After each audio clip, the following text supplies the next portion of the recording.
The boldest and most remarkable of all these arrests was that of the Reverend George Burroughs, and it was one of the cases in which malice was most clearly concerned. This gentleman was graduated at Harvard College in 1670 and had been pastor over the church in Salem Village from 1680 to 1682. He had left there because of church feuds, in which he had had the misfortune to belong to the party hostile to Mrs. Ann Putnam and her friends. He was afterwards settled over a church in Wells, Maine, and was living there quietly in 1692, when about the 1st of May he was arrested and taken to Salem to answer a charge of witchcraft. His physical strength was alleged against him.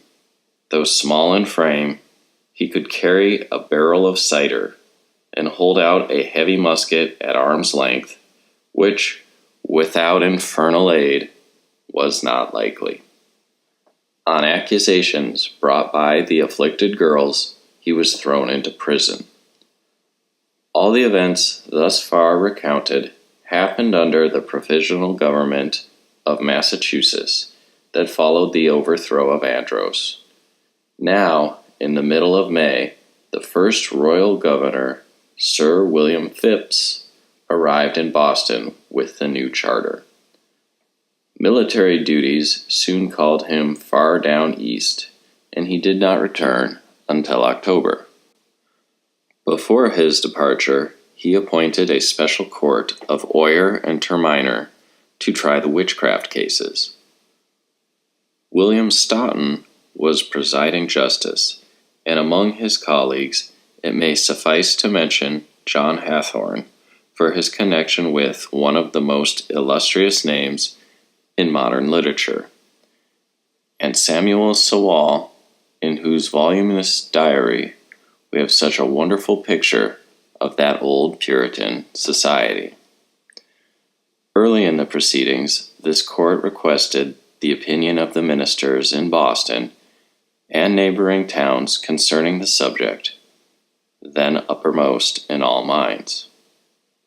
The opinion written by Cotton Mather, one of the youngest of the ministers, and subscribed by all the most eminent, was calm and judicial. It ran as follows: Boston, June 15, 1692. 1. The afflicted state of our poor neighbors that are now suffering by molestations from the invisible world we apprehend so deplorable that we think their condition calls for the utmost help of all persons in their several capacities. 2. We cannot but, with all thankfulness, acknowledge the success which the merciful God has given unto the sedulous and assiduous endeavors of our honorable rulers to detect the abominable witchcrafts which have been committed in the country, humbly praying that the discovery of these mysterious and mischievous wickednesses may be perfected. 3. We judge that, in the prosecution of these and all such witchcrafts, there is need of a very critical and exquisite caution, lest by too much credulity for things received only upon the devil's authority, there be a door opened for a long train of miserable consequences, and Satan get an advantage over us, for we should not be ignorant of his devices. 4. As in complaints upon witchcraft, there may be matters of inquiry which do not amount unto matters of presumption, and there may be matters of presumption which yet may not be matters of conviction. So it is necessary that all proceedings thereabout be managed with an exceeding tenderness towards those that may be complained of, especially if they have been persons formerly of an unblemished reputation. 5.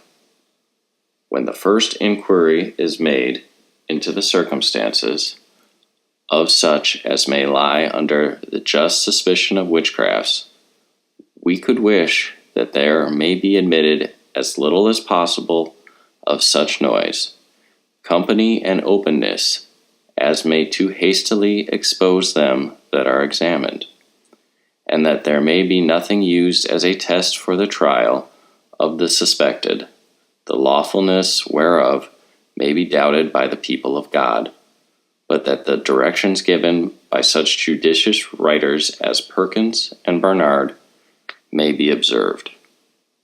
6.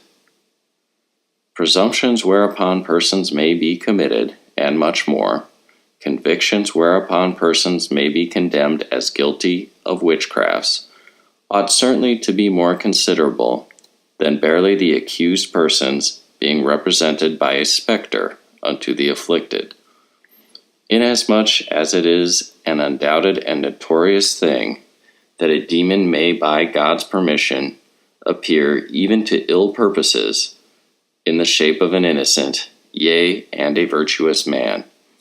Nor can we esteem alterations made in the sufferers by a look or touch of the accused to be an infallible evidence of guilt, but frequently liable to be abused by the devil's legerdemains.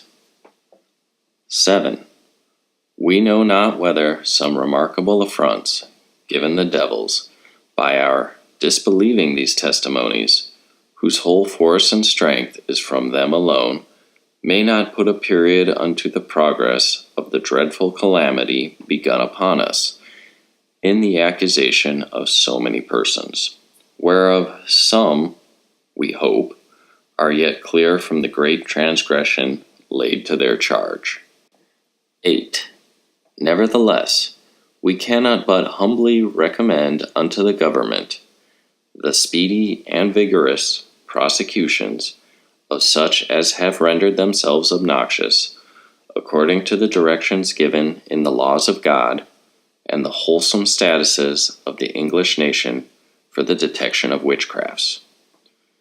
Had these recommendations been followed, not a single capital conviction could have been secured. Note the warning to the judges against relying upon spectral evidence, or upon the physical effects apparently wrought upon the accusers by the presence of the accused persons, since evidence of that sort is frequently liable to be abused by the devil's legerdemains. Now every one of the victims was convicted and hung upon the strength of spectral evidence, or the tantrums of the afflicted children, or both combined. And what, pray, was spectral evidence? Little Ann Putnam's testimony against Mr. Burroughs was an instance of it. She said that one evening the apparition of a minister came to her and asked her to write her name in the devil's book. Then came the forms of two women in winding sheets, and looked angrily upon the minister, and scolded him till he was fain to vanish away. Then the women told little Ann that they were the ghosts of Mr. Burroughs' first and second wives, whom he had murdered, and one of them showed the very place under the left arm where he had stabbed her. At another time, 3 other persons who had recently died appeared to Anne and accused Mr. Burroughs of murdering them, and commanded her to tell these things to the magistrates before Mr. Burroughs' face. On such evidence, there was a gentleman and scholar condemned to death. So when Mercy Lewis was found sobbing and screaming, "Dear Lord, receive my soul. O Lord, let them not kill me quite," the same Ann Putnam and Abigail Williams were sent for to see what was the matter, and both declared that they saw the apparitions of Mary Easty and John Willard pinching and biting and strangling poor Mercy Lewis. On such evidence, Mary Easty and John Willard were sent to the gallows.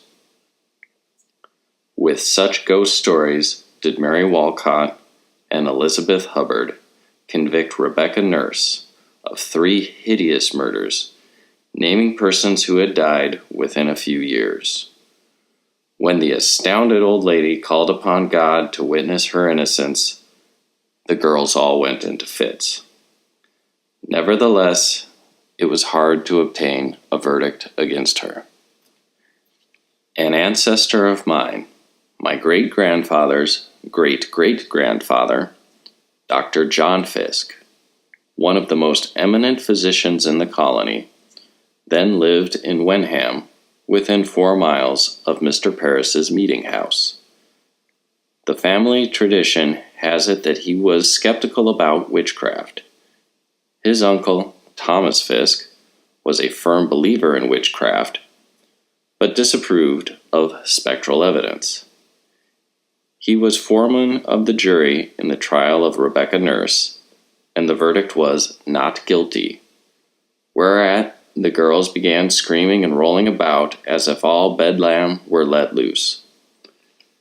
The judges then told the jury that they must have overlooked one fact, that in an unguarded moment the prisoner had really confessed her guilt. It seems that one of the prisoners, Deliverance Hobbs, had gone clean daft with fright, confessed herself a witch, and joined the accusing girls as a sort of king's evidence. When she was brought in to testify against Rebecca Nurse, the old lady exclaimed, "What? Do you bring her? She is one of us." Of course, she meant one of us prisoners, but the atribulous Chief Justice was sure she meant one of us witches, and he insisted that the jury should go out again. They were not convinced, but presently returning to the courtroom, asked the accused to explain what she meant. She made no reply, and the jury at length reluctantly accepted this silence as a confession of guilt. Afterwards she explained that, being somewhat hard of hearing and full of grief, she did not realize what was being asked of her. She was sentenced nonetheless, and after being excommunicated from the church with elaborate ceremony, was taken to the gallows. Thomas Fiske, the juryman who held out the longest, made a written statement afterwards in which he declared that what finally overcame him was her sudden silence at the critical moment. The whole incident is a pretty clear case of judges browbeating the jury. The case of Mary Easty, sister of Rebecca Nurse, still further illustrates the fierce persistency of the accusing girls and the completeness of the influence which they exercised over a large portion of the community.